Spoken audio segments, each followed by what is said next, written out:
अस्सलाम वालेकुम and good evening. मैं हूं मेहर बुखारी। IMF की पेश की शराइत पर अमल दरामद और मुआहदे को यकीनी बनाने के लिए आज वजीर खजाना इसाक डार ने मिनी बजट पेश कर दिया है। वजीर खजाना ने 170 अरब रुपए के नए टैक्सेस आयद करने, सीमेंट पर federal excise duty, general sales tax को बढ़ाने, सिगरेट्स और कोल्ड ड्रिंक्स, लग्जरी आइटम्स पर टैक्स को बढ़ाने के साथ साथ शादी ब्याह की तकरीबात पर टैक्स लगाने का ऐलान कर दिया है।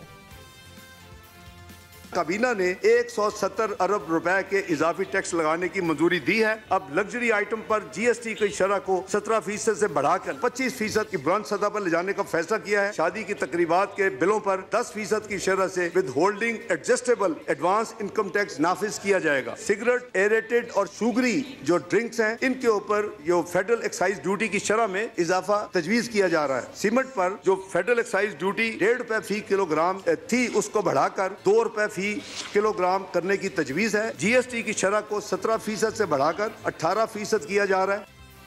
वजीर खजाना इसाक डार ने सख्त फैसलों और IMF शराइत की जिम्मेदारी गुज़िश्ता हुकूमत पर डालते हुए कहा कि ये सब कुछ IMF का मुआहिदा तोड़ने की वजह से हुआ है।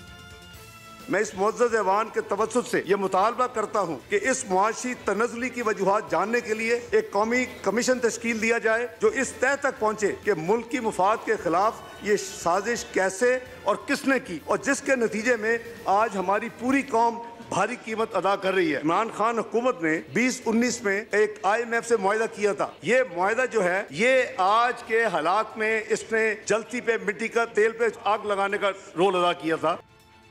इसाक डार साहब के इल्जामात का जवाब देते हुए साबिक वजीर आजम इमरान खान ने तकरीर करते हुए कहा कि मैंने बार बार कहा था नई हुकूमत से मुल्क नहीं संभलेगा। जब हम थे तब डिफॉल्ट रिस्क 5% था। अब हम डिफॉल्ट के इतने करीब आ गए हैं कि अब मजीद हालात बिगड़ेंगे। इसाक डार ने कहा मैं रुपए को $200 को नीचे लेके आऊंगा, मैं IMF को सामने ये कर दूंगा, बड़ी बढ़ के मारी। मैं तजर्बाकार हूं।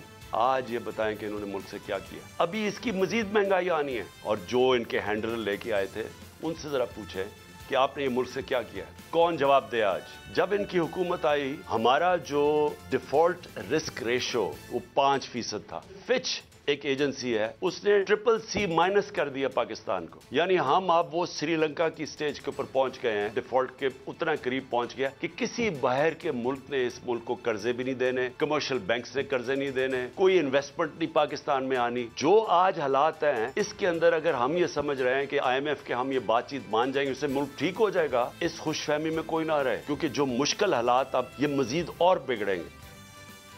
इमरान खान ने अपनी हुकूमत में कीमतों का मुआवजा मौजूदा हुकूमत में कीमतों से भी किया।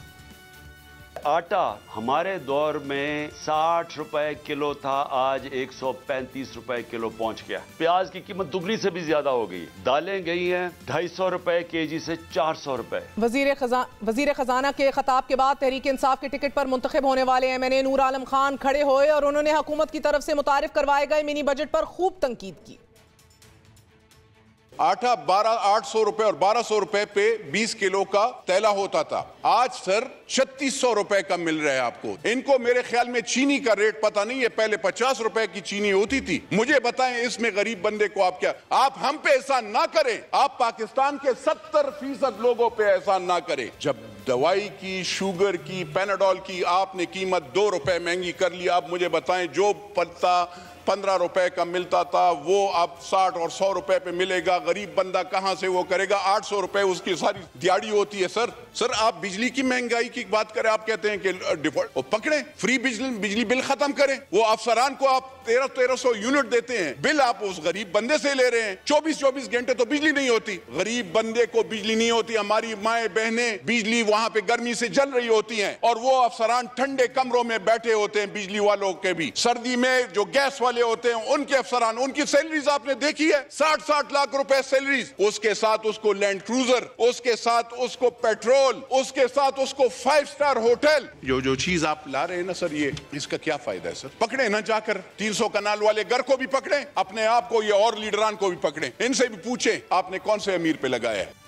नूर आलम खान से खूब भड़के, लेकिन कौमी असेंबली में मिनी बजट पेश करने के दौरान वजीर खजाना को किसी किस्म की मुज़ामत का सामना नहीं करना पड़ा। और जब ये बिल सेनेट में पेश किया गया तो तहरीक इंसाफ के सेनेटर्स ने चेयरमैन के डाइस का घेराव किया, बजट की कॉपियां फाड़ दी, खूब नारेबाजी की, मगर चेयरमैन सेनेट ने बिल स्टैंडिंग कमेटी को भेजते हुए जुमे तक सेशन मुलतवी कर दिया।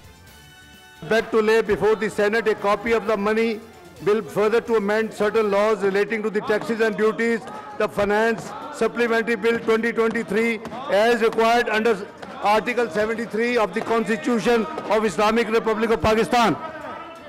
Copy of the money bill stands laid. Order number 4, Honorable Senator Muhammad Ishaq Dar, Minister for Finance.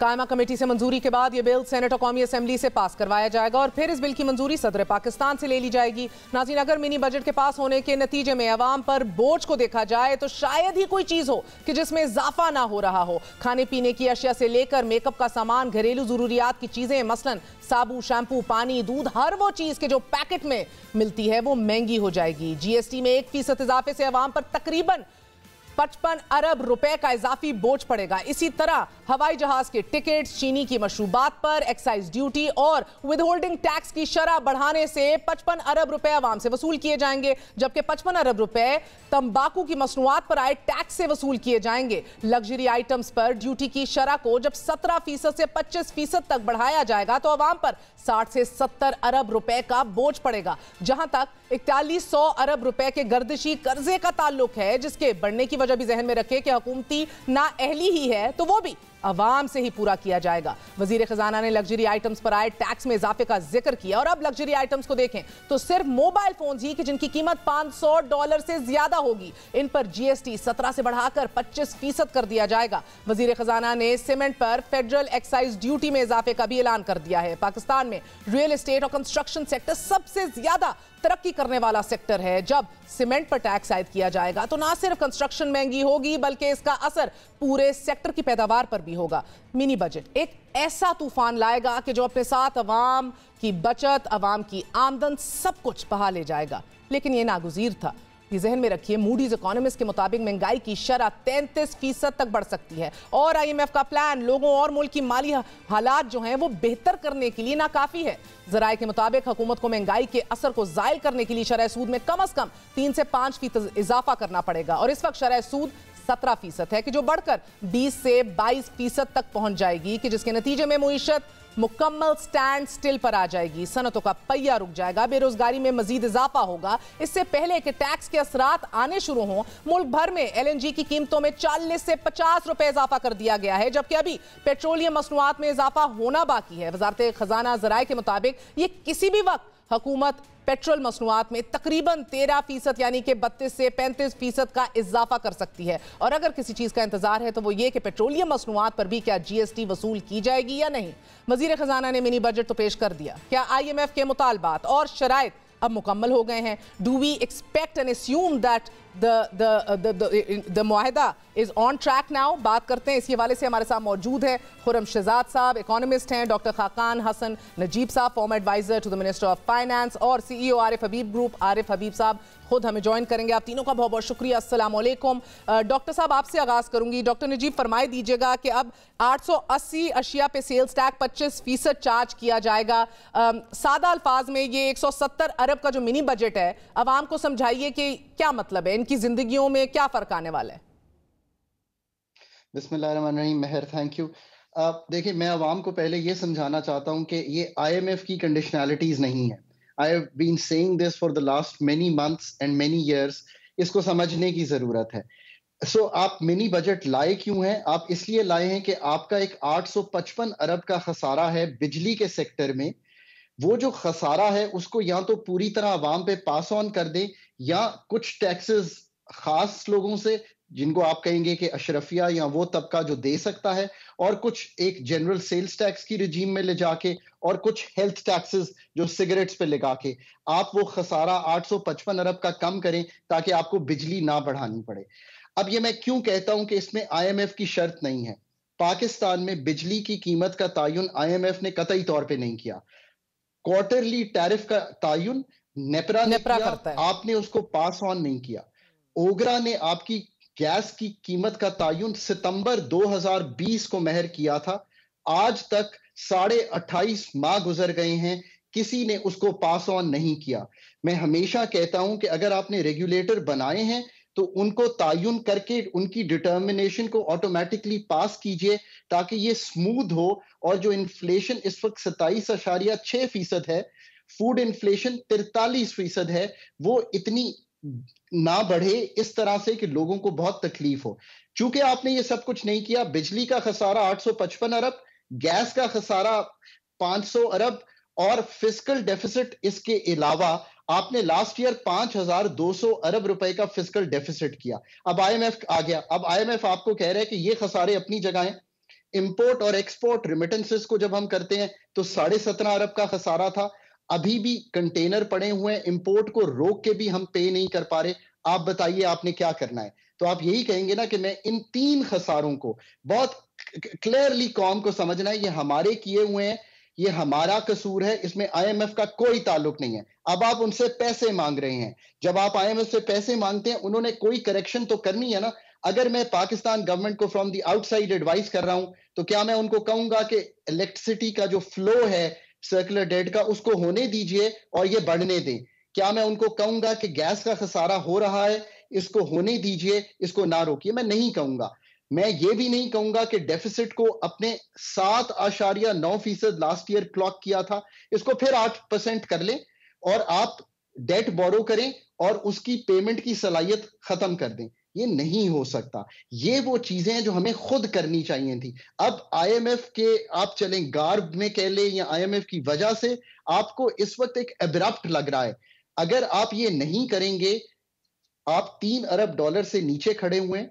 Remittance इस दफा जो आई हैं वो मई 2020 में 2 अरब डॉलर से नीचे ड्रॉप की थी, अब फिर ड्रॉप कर गई हैं। मूडीज CCC नेगेटिव, आपको उसने 2 नॉचेस ड्रॉप किया है फिच ने। मूडीज की एक नेगेटिव रिपोर्ट है। ये जो ओवरऑल इस वक्त कॉन्स्टलेशन है, दुनिया स्लो हो रही है, आपकी एक्सपोर्ट्स हर्ट हो रही हैं, हजारा कंटेनर खड़ा हुआ है। You are beyond the ICU position. अपने बिल्कुल आईएमएफ को एज एन एंकर ना छोड़िए। ये एक इंटरनेशनल आर्किटेक्चर है, इसके बाद भी बात नहीं बनेगी महर। The situation is so grave and will get to that. ये बड़ा अहम पॉइंट आपने उठाया है कि इसके बाद भी बात, यानी कि इस मिनी बजट के पास करवाने के बाद भी खुर्रम शहजाद ये अस्यूम किया जा रहा है कि अब all will be well. All will still not be well. हमारी एक्सटर्नल फाइनेंसिंग की सिक्योरिटी भी हमारे पास नहीं है। बट दैट बीइंग सेड, मैं एक अहम तरीन इशूआत जरूर उठाना चाहती हूँ। खुर्रम, आपने भी इस हवाले से ट्वीट किया। देखें, ऑस्टेरिटी का एक पूरा प्रोग्राम बनाया और फिस्कल डिसिप्लिन के लिए इसी हुकूमत ने कमेटी बनाई नेशनल ऑस्टेरिटी की। एक छोटी सी मिसाल, इसने अपनी रिकमेंडेशंस में कहा कि भाई तमाम तर जो आपके कैबिनेट के मेंबर्स हैं वो बड़ी बड़ी गाड़ियां, SUVs जो हैं वो इस्तेमाल करना छोड़ दें। एक ने भी अभी तक सरेंडर नहीं की अपनी लग्जरी व्हीकल।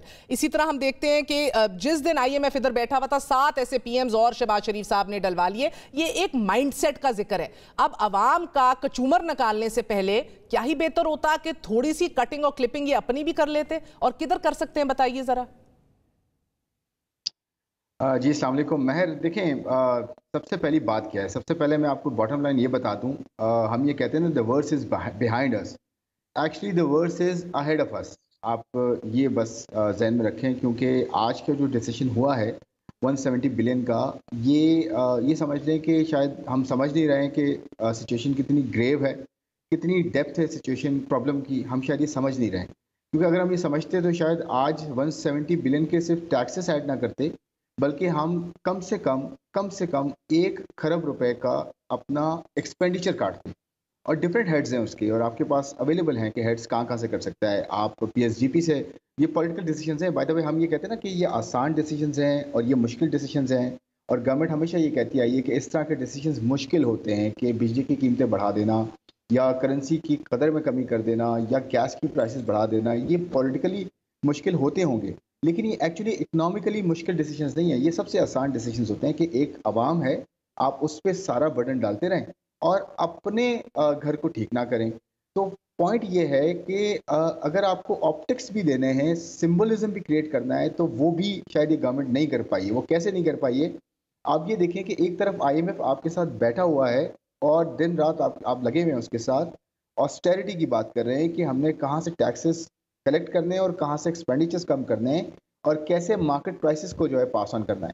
उस वक्त आप जो है लोगों को ऐड कर रहे हैं।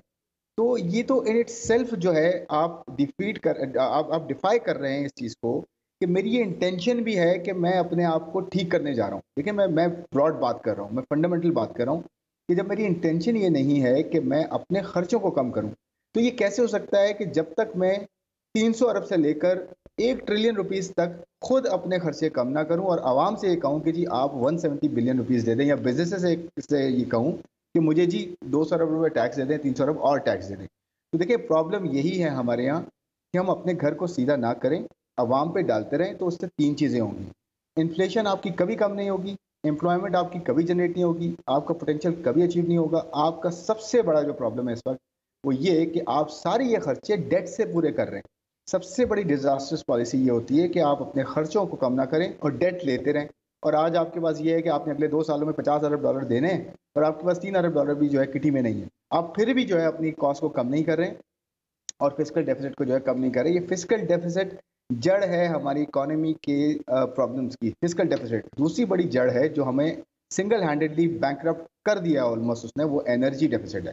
एनर्जी अगर हम पूरी चेन ठीक नहीं करेंगे, जब तक इसको हम सही नहीं करेंगे, आप ये भूल जाएं कि आपकी इकोनॉमी आगे चल पाएगी। दुनिया की एनर्जी के ऑल्टरनेट्स कहाँ से कहाँ चले गए और हम टिपिकल उसी पुराने माइंडसेट में फंसे हुए हैं आज भी और वही रेंट सीकिंग कर रहे हैं। तीसरा बड़ा प्रॉब्लम यह है कि आपके पास स्टेट ओन एंटिटीज़ हैं, आपका पब्लिक सेक्टर बड़ा होता जा रहा है, प्राइवेट सेक्टर स्क्वीज होता जा रहा है और इकोनॉमी जो है आपकी इतनी इस नहज पे आ गई है कि अब आप उसको चला नहीं पा रहे। तो देखें आपका पब्लिक सेक्टर सबसे पहले कम होगा। आप गवर्नमेंट एम्प्लॉयज से लेकर सैलरीज, अलाउंसेस के साथ साथ पेंशन्स, गाड़ियाँ, उनके फ्यूल्स, आप ये सब चीज़ें लगाएं। आपका 3.1 ट्रिलियन का टोटल सैलरी एंड अलाउंसेस का बजट हो रहा है इस वक्त, प्रोविंशियल और फेडरल मिला के और मिलिट्री एंड सिविलियन मिला के 3.1 ट्रिलियन रुपीस का, जो 38% बनता है आपके करंट अकाउंट का। आप सोचिए कितना बड़ा है। आपको मैं एक और इसमें बताता हूँ कि जो एवरेज सैलरी थी एक गवर्नमेंट एम्प्लॉय की, उसमें आप मिलिट्री भी डाल दें, सिविलियन भी डाल दें, एवरेज मैं कह रहा हूँ 2015 में एवरेज सैलरी पूरे साल की अगर आप लगाएं और पर मंथ लगाएं तो वो 40,000 रुपये बनती थी महर उस वक्त। 40,000 रुपये 2015 में, ये नंबर याद रखें। आज वो सैलरी बन रही है 61,000 रुपया पर मंथ ऑन एवरेज कह रहा हूँ। आपको पता है एक एवरेज पाकिस्तानी की सैलरी क्या थी 2015 में और आज क्या है? 2015 में एवरेज पाकिस्तानी की जो पर कैपिटा थी 13,000 रुपये थी, आज वो 26-23,000 रुपये पे। तो आप सोचिए 15 से 23,000 और 40 से 62,000 रुपये जाना। इसका मतलब बहुत बड़ा गैप वाइडन हो गया है ना इस मुल्क के अंदर। बिल्कुल। गवर्नमेंट, मैं ये कह रहा हूँ कि गवर्नमेंट मशीनरी जो है, ना सिर्फ ये कि गवर्नेंस स्ट्रक्चर हमारा ब्रोकन है, हम सोच नहीं पा रहे हैं, हम आगे नहीं बढ़ पा रहे हैं, बल्कि ये कि हम जो डिलीवरी है वो नहीं कर पा रहे, रादर उसको हम कॉस्ट क्रिएट कर रहे हैं। गवर्नमेंट इटसेल्फ या जो भी हमारी मशीनरी है वो कॉस्ट खड़ी हो गई है पूरी इकोनॉमी पे। तो मगर अब देखिए मैं जरा सी बड़ी इंटरेस्टिंग अभी और भी दिलचस्प सूरत हाल है डॉक्टर नजीब, क्योंकि एक तरफ तो हम देख रहे हैं कि हम कटिंग और क्लिपिंग और अपने माइंडसेट्स नहीं चेंज करना चाह रहे।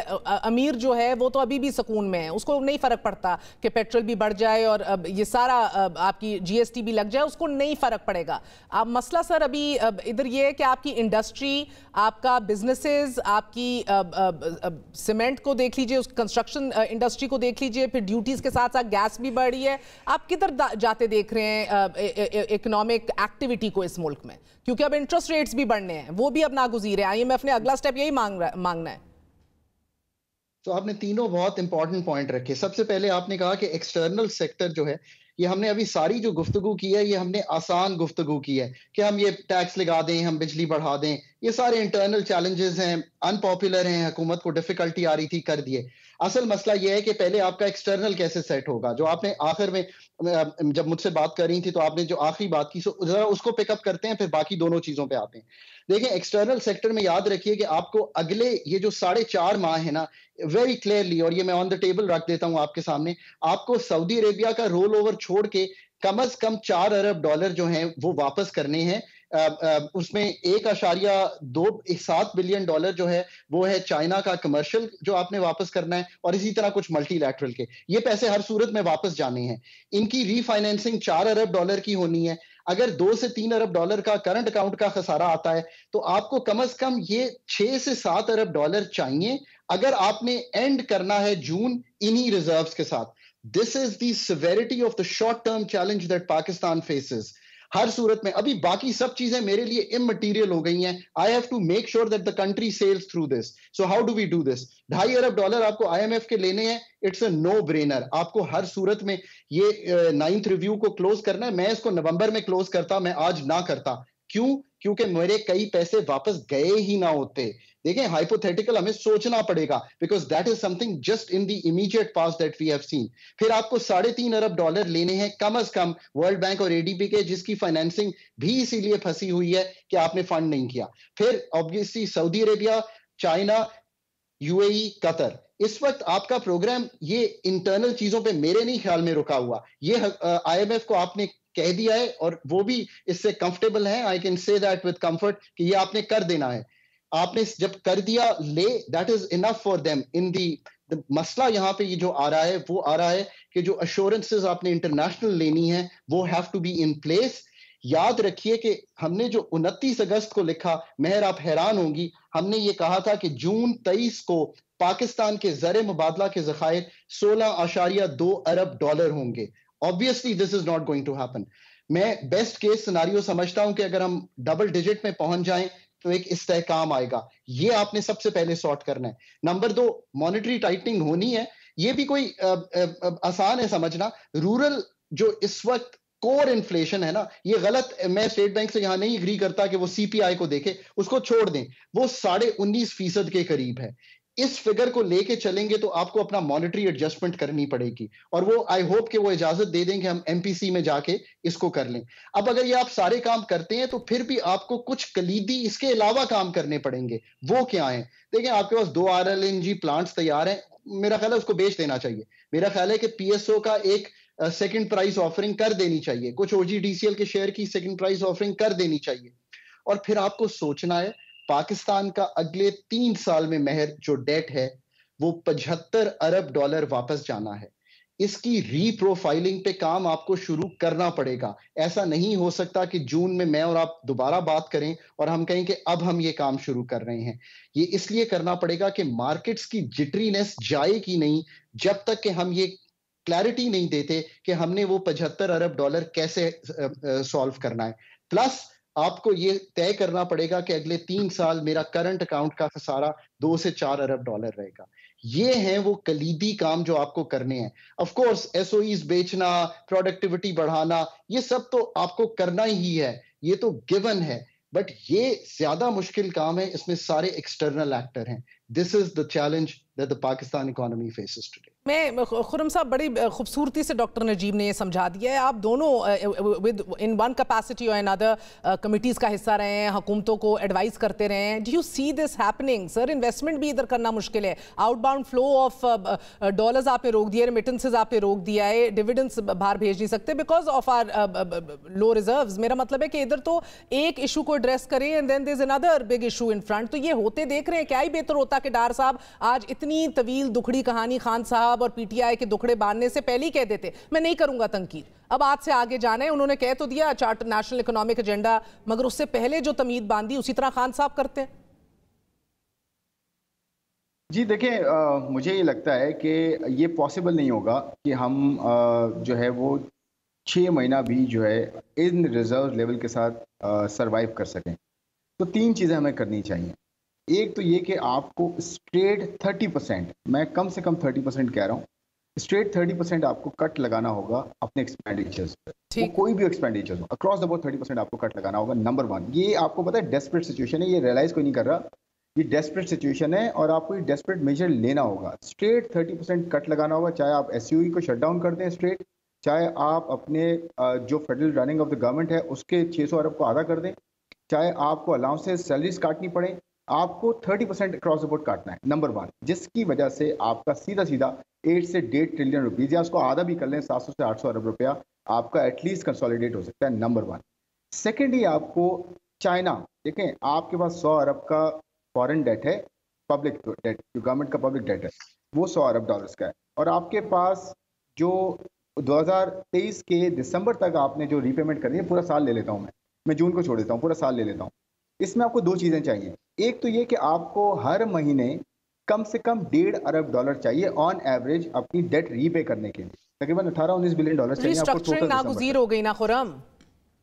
मैं आ रहा हूँ ना उस पर, देखें मैं बता रहा हूँ कि नीड कितनी है। तो आपको 1.5 अरब ये चाहिए और $500 मिलियन का आपको करंट अकाउंट डेफिसिट करना पड़ेगा, इंपोर्ट्स खोलनी पड़ेंगी, कब तब जाके आपकी इकोनॉमी चलेगी। देखें सर, कोई डेट वापस नहीं करता। महर मैं आपको ये बता दूं, दुनिया में डेट बहुत कम ममालिक वापस करते हैं, वापस नहीं करते, सर्विस किए जाते हैं डेट। आप ग्रोथ अपनी बेहतर करेंगे, जब ग्रोथ बेहतर होगी, कुछ अर्निंग कैपेसिटी बिल्ड होगी इकोनॉमी में, तब जाके आप सर्विस कर सकेंगे ना। आप ये तो नहीं कर सकते कि आप मांगते रहेंगे और कहेंगे जी हमें बस माफ कर दें डेट। और आप, तो मैं ये कहना चाह रहा हूँ, ये दूसरी चीज है, आप चाइना के पास जाएं, चाइना से आप अपने जो है ना कम से कम डेट रिस्ट्रक्चर करवाएं एटलीस्ट, क्योंकि $30 अरब वो होल्ड करता है आपके, और उसकी पेमेंट सबसे ज्यादा है आगे। थर्ड जो चीज है लास्ट, वो ये है कि आप अपने आप को डिसिप्लिन करें और एक सर्टन जो है वो डायरेक्शन में डालें जिसके ऊपर आप कमिटमेंट सारी पार्टी से लें। सब स्टेक होल्डर्स एक चीज पर साइन करें कि 3 चीजें हम करेंगे, डेट को रिस्ट्रक्चर करना है, रीप्रोफाइल करना है, एनर्जी को ठीक करना है, फिस्कल डेफिसिट को कंटेन करना है, और इस पर कोई बहस नहीं होनी चाहिए। प्राइसिंग पे कोई बहस नहीं करेगा कोई कि जी आपने पास ऑन किया उस पर पॉलिटिक्स करेंगे। देखिए ये डेस्परेट मेजर्स हैं, बिल्कुल सही कह रहे हैं आप। बहुत बहुत शुक्रिया खुर्रम शहजाद और डॉक्टर नजीब हमारे साथ मौजूद थे, बेहतरीन बात फरमा रहे थे।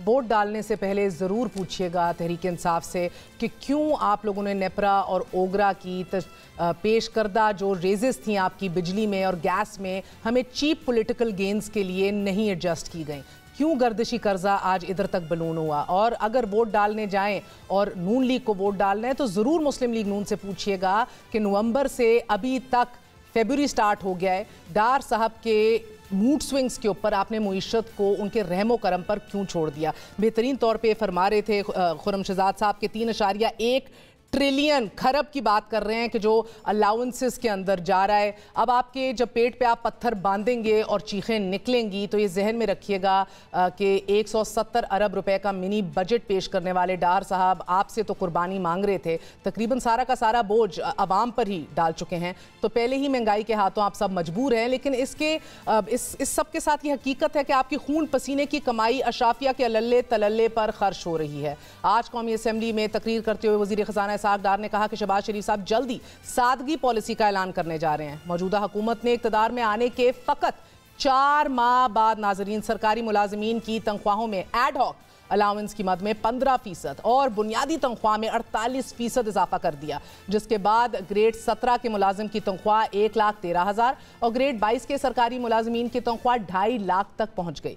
तनख्वाहों में फ्री बिजली, गैस, पेट्रोल, दीगर मराद शामिल नहीं है। ये वो सरकारी मुलाजिमीन हैं कि जिनका काम आवाम की खिदमत करना है, और ये हमारा बताना आपको मकसद ये है क्योंकि आज जब चीखें निकल रही हैं अवाम की तो जो करने वाले काम थे वो आपके सामने रख रहे हैं। अवामी नुमाइंदे जो हैं उनको भी देख लीजिए, एक दिन का कौमी असम्बली का इजलास तकरीबन 5 करोड़ का पड़ता है। बुनियादी तनख्वाह की मद में 1,50,000 रुपये, एजाजिया की शक्ल में 12,700 रुपये, सैंक्चुरी अलाउंस की मद में 5,000 रुपये, ऑफिस मेंटेनेंस अलाउंस की शक्ल में 8,000 रुपये, टेलीफोन अलाउंस के तौर पर 10,000 रुपये और एड हॉक रिलीफ की सूरत में 15,000 रुपये यानी कि 2,70,000 रुपये माहाना हर MNA को दिया जाता है।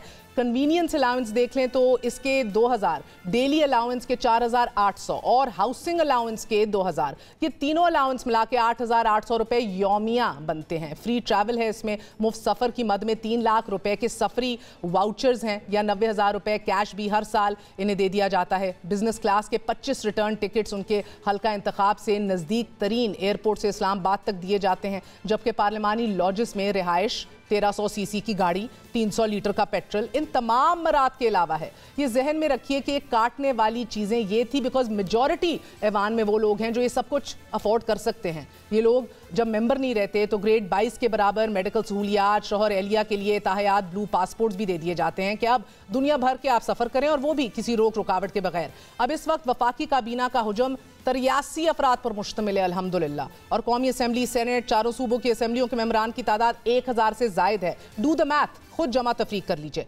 पाकिस्तानी अवाम हर जो है उस पर उसकी इन तनख्वाहों के और मर्रात के अलावा एक बोझ ऐसा भी है जो हम उठाते हैं जिसे पेंशन का नाम दिया जाता है। वैसे तो IMF शर्त के बावजूद अदलिया और अफवाज पाकिस्तान के एसेट्स एंड रिटर्न्स को इस्तिस्ना तो दे दिया गया, मगर सुप्रीम कोर्ट का जज 4.5 लाख से 8 लाख रुपए पेंशन वसूल करता है, जो कि आखिरी तनख्वाह का 70% होता है। जबकि इसमें telephone allowance, house rent allowance, 2,000 बिजली के मुफ्त यूनिट्स, 300 लीटर पेट्रोल, रिहाइश गाह के लिए गार्ड्स, ड्राइवर, अर्दली और बिला मुआवजा पानी तनख्वाह के अलावा हैं।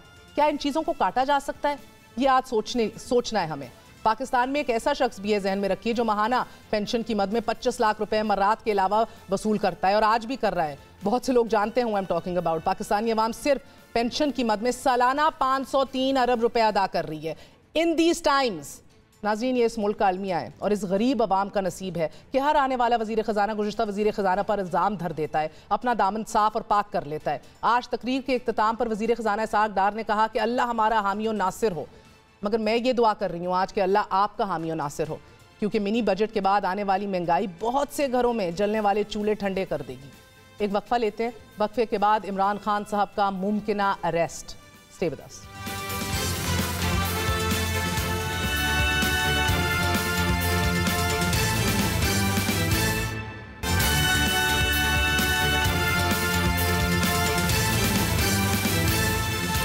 हिफाजती जमानत अदालत पेशी से मशरूत होने के बाद इमरान खान की गिरफ्तारी के इम्कानात बढ़ गए हैं। इस हवाले से FIA भी मुतहर्रिक हो गया है। इमरान खान की बैंकिंग कोर्ट से आज जमानत खारिज होने पर इस्लामाबाद हाई कोर्ट ने 22 फरवरी तक रिलीफ दे दिया, मगर इलेक्शन कमीशन के सामने एहतजाज के केस में इंसदाद दहशतगर्दी की अदालत की तरफ से अबूरी जमानत खारिज होने पर इमरान खान ने लाहौर हाई कोर्ट से फौरी हिफाजती जमानत तलब की और हाई कोर्ट ने हिफाजती जमानत को इमरान खान की पेशी से मशरूत कर दिया। अदालत का कहना है कि हिफाजती जमानत के लिए दरख्वास्त गुजार की अदालत पेशी जरूरी है।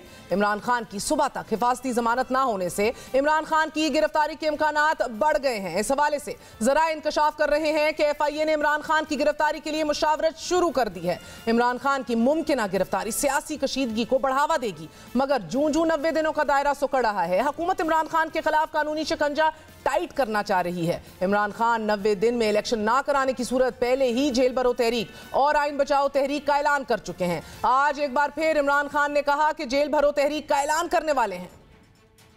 हम जेल भरो तहरीक शुरू करने वाले हैं, बताने के लिए ये थोड़े से लोग इस मुल्क को अपने मफादात के लिए तबाह नहीं कर सकते। एक वो इलेक्शन कमीशन, बेज़मीर इलेक्शन कमीशन के जरिए एक जानबदार इलेक्शन कमिश्नर के लिए ये जो चीफ इलेक्शन कमिश्नर है उसको इस्तेमाल करके किसी तरह फिर इन चोरों को मुसल्लत कर देंगे। ये होने नहीं लगा, मुल्क को नुकसान पहुंच रहा है।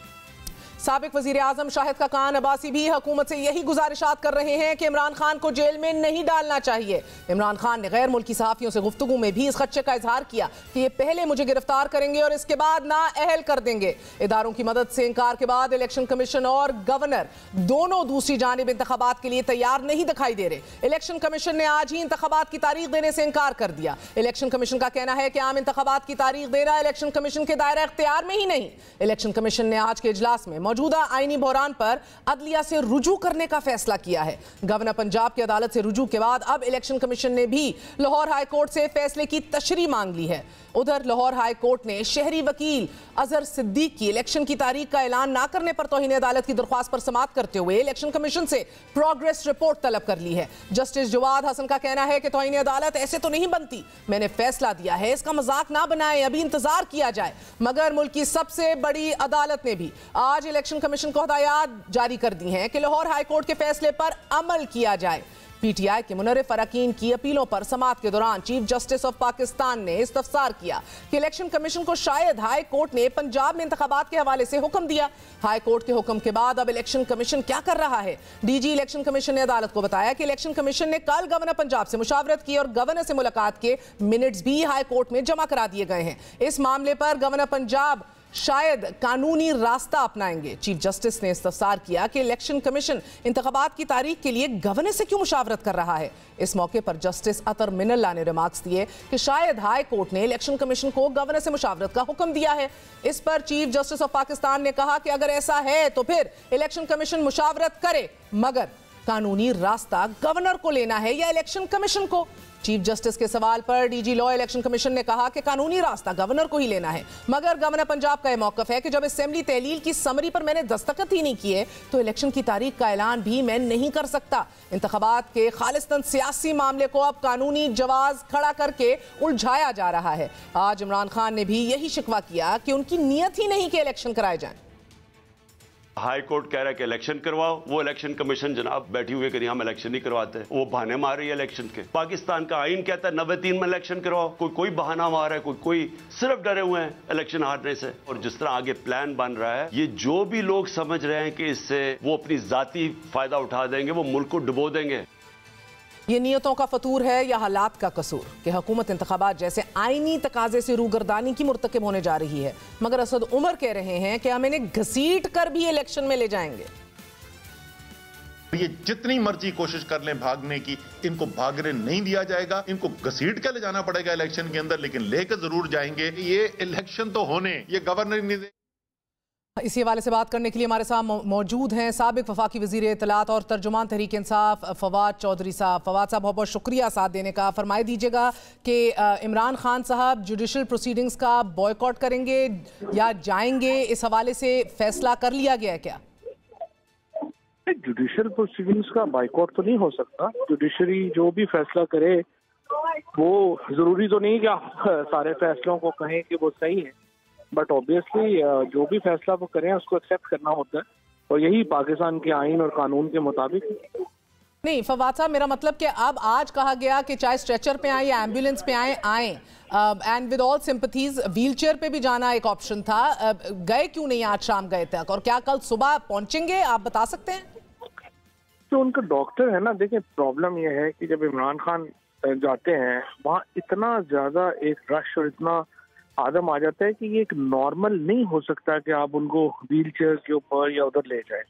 और उनका डॉक्टर जो है वो दे आर नॉट रियली इसके ऊपर अप्रूव नहीं कर रहे कि वो वहाँ पे जाएं, क्योंकि प्रॉब्लम ये है कि वो कहते हैं कि जी आपने इतना टाइम लगाया है, अब ये जो उनकी बेसिकली ये टेबिया फ्रैक्चर है, तो उन्होंने कहा कि अब ये आके जो है वो हील हो गया है, लेकिन अभी 2 हफ्ते चाहिए इसको पूरा स्ट्रेंथनिंग के लिए, और अगर ये दोबारा खुल गया तो 3 महीने के लिए दोबारा आपको जो है वो करना पड़ेगा प्लास्टर।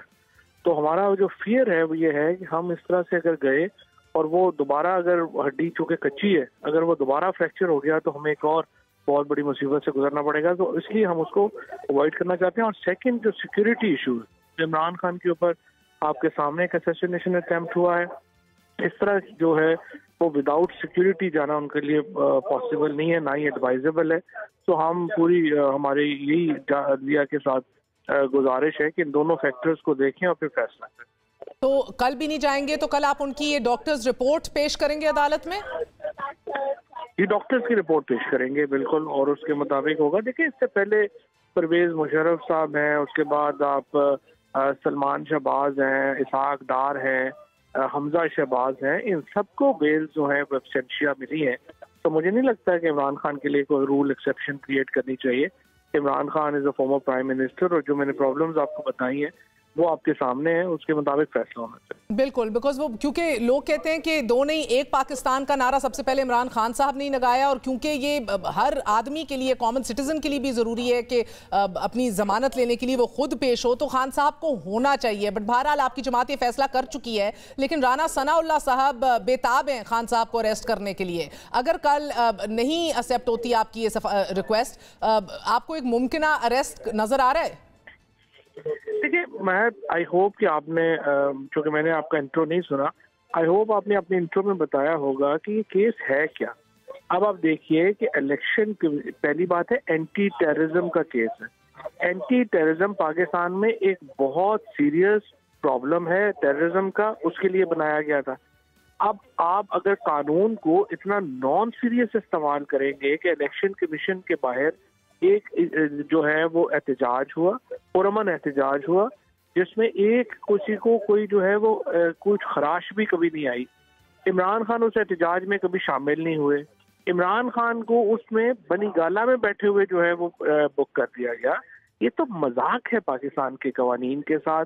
एंटी टेररिज्म लॉ को आप political use of anti terrorism law Pakistan के अंदर टेररिज्म के जो मसला है उसको बहुत हवा दे रहा है। 7 मेंबर्स ऑफ सुप्रीम कोर्ट जो है वो डिक्लेयर कर चुके हैं कि इस तरह के मुकदमे नहीं होने चाहिए। अब मुझे समझ नहीं आ रही। ये बात तो दुरुस्त है कि दहशतगर्दी और बगावत जैसी दफात तो आम हो गई हैं, मगर आज आपने देखा इस्लामाबाद हाई कोर्ट ने भी एक हफ्ते की मोहलत, सिर्फ एक हफ्ते की मोहलत दी है, स्टे ऑर्डर दे दिया। साथ ही आप देख रहे हैं कि अदालत ने यह भी कहा कि पेशी को हर सूरत यकीनी बनाया जाए, हर सूरत। तो आपको लग रहा है शिकंजा टाइट होता चला जा रहा है? देखिए, इमरान खान को गिरफ्तार करना है तो वो कोई केस बना के कर लेंगे, ये इशू नहीं है। प्रॉब्लम मैं ये सिर्फ ये कह रहा हूँ कि ये पाकिस्तान की जो एक लीगल ज्यूरिस्प्रूडेंस है, हमारी जो ज्यूरिस्प्रूडेंस है, हमारे जो कोर्ट डिसीजंस है, उनमें एक बहुत प्रॉब्लमैटिक जो है एस्पेक्ट है। आपने जैसा बिल्कुल सही कहा कि बगावत और टेररिज्म के केसेस तो यूं लग रहा है इतनी तो आसानी से रेवड़ियां नहीं मिलती जितनी आसानी से ये केसेस बन रहे हैं लोगों पे। ये पाकिस्तान की जो एक बुनियाद है उसको ये हिला देगा, हिला दिया है इसने। ये इस वक्त एक पाकिस्तान को जो बहरान है उसमें मुसलसल इजाफा हो रहा है, और ये जो मुकदमे हैं ये तो तबाहकुन है। तो कोई इसको देखे तो सही, सुप्रीम कोर्ट को नोटिस देना चाहिए इन मुकदमों का। मुझे तो समझ नहीं आ रही क्या हो रहा है। और राना सनाउल्लाह साहब ने कहा कि अरेस्ट करके वही लेके जाऊंगा जिधर मुझे रखा गया था, यानी कि कैंप जेल लाहौर का ही जिक्र कर रहे हैं। तो अब आपको आने वाले दिनों में, क्योंकि खान साहब ये कहते हैं कि ना जी, छोटे लोगों को बड़ी कुर्सियां मिल गई हैं, वो छोटी बातें करते हैं बड़ी जगहों पे बैठ के भी। पाकिस्तान का इंटीरियर मिनिस्टर जो है वो अपने आप को वो क्या जोकर समझता है या बदमाश समझता है? ये कोई बातें हैं करने वाली जो आप। मगर ये छोटे लोग बड़े फैसले तो नहीं कर रहे होंगे क्या? बड़े फैसले कहीं और से हो रहे हैं? जहां से भी हो रहे हैं, जो एग्जीक्यूट कर रहे हैं, जो बातें कर रहे हैं, उन्हीं को आपने सामने रखना है ना। अगर जहां से भी हो रहे हैं, इमरान खान पाकिस्तान का सबसे बड़ा लीडर है, इमरान खान पाकिस्तान का सबसे रिस्पेक्टेड लीडर है। इस तरह से आप पाकिस्तान की जो एक सियासी फैब्रिक है, आप जो पॉलिटिकल फैब्रिक है, जो सोशल फैब्रिक है, आप उसको तबाह बर्बाद कर रहे हैं। मगर फवाद साहब देखिए, हर दो सूरतों में एक डिफरेंट रिएक्शन होगा। जेल भरो तहरीक में इमरान खान साहब अगर अपना अरेस्ट खुद फराहम करें, वो भी एक डिफरेंट सिनारियो है, और अगर उनको अरेस्ट कर लिया जाए वो ऑप्टिक्स बिल्कुल डिफरेंट जन्म ले लेते हैं और सियासत के ऊपर असरअंदाज होते हैं। तो इन दोनों सूरतों में से क्या आपको लग रहा है वो ऑप्ट करेंगे? नहीं, इमरान खान तो गिरफ्तारी देने के लिए तैयार है और पूरी पार्टी की लीडरशिप गिरफ्तारी देने के लिए तैयार है। वो तो हमने पूरा उसका मैकेनिज्म बना दिया है। आइंदा महल 48 से 72 घंटों में एजाज चौधरी साहब जो हमारे फोकल पर्सन है इसके ऊपर, जेल भरो तहरीक के ऊपर, वो उसका पूरा मॉडल ऑपरेंडी जो है, तरीकाकार जो है, वो मीडिया के सामने रख देंगे। और उसके बाद इंशाल्लाह हम जेल भरो तहरीक के लिए तो पूरी पार्टी तैयार है। अच्छा, और फवाद साहब जाते जाते ये एक मुअम्मा बन के रह गया इस मुल्क में। सुप्रीम कोर्ट भी आज पूछ रही है कि कानूनी रास्ता गवर्नर ने अपनाना है या इलेक्शन कमीशन पाकिस्तान ने? डेट देनी किसने है इस मुल्क के अंदर? एक ये सबसे बड़ा मसला बन गया है। मसला तो कोई नहीं है, मसला बना दिया गया है। असल में क्या कहें इसको, आप आइन को तोड़ दें। देखिए, मार्शल लॉ लगाए बगैर आप 90 दिन से आगे नहीं जा सकते। 90 दिन से आगे जाने का मतलब है मुल्क में मार्शल लॉ है। ये तो सही है सर, आप वकील भी हैं, सियासतदान भी हैं। डेट देनी किसने है, बस ये बता दें। डेट तो इलेक्शन हाई कोर्ट कह चुके हैं, इलेक्शन कमीशन ने देनी है। इसमें तो भाम अब खत्म हो चुका है ना। जब हाई कोर्ट का फैसला आ गया है, उसको चैलेंज नहीं किया गया, उसके खिलाफ अपील फाइल नहीं हुई, तो इसका मतलब यह है कि वो एक्सेप्ट हो गया। बहुत बहुत शुक्रिया फवाद चौधरी साहब हमारे साथ मौजूद है। आपने गुफ्तगू सुनी। कह रहे हैं दो वजूहात हैं, एक तो उनकी टांग, अगर वो एक मजमे में चले गए अदालत और टांग और फ्रैक्चर एक बार फिर हो गया तो मजीद 3 महीने के लिए कास्ट लगनी पड़ेगी। कल डॉक्टर्स रिपोर्ट सबमिट करा दी जाएगी अदालत में। और दूसरा बड़ा अहम वजह जो उन्होंने कोर्ट की वो सिक्योरिटी के हवाले से है कि उनकी जान को खतरा है। कल इमरान खान साहब अदालत नहीं पेश होंगे। इजाज़त दीजिए, गुड नाइट, अल्लाह हाफिज़।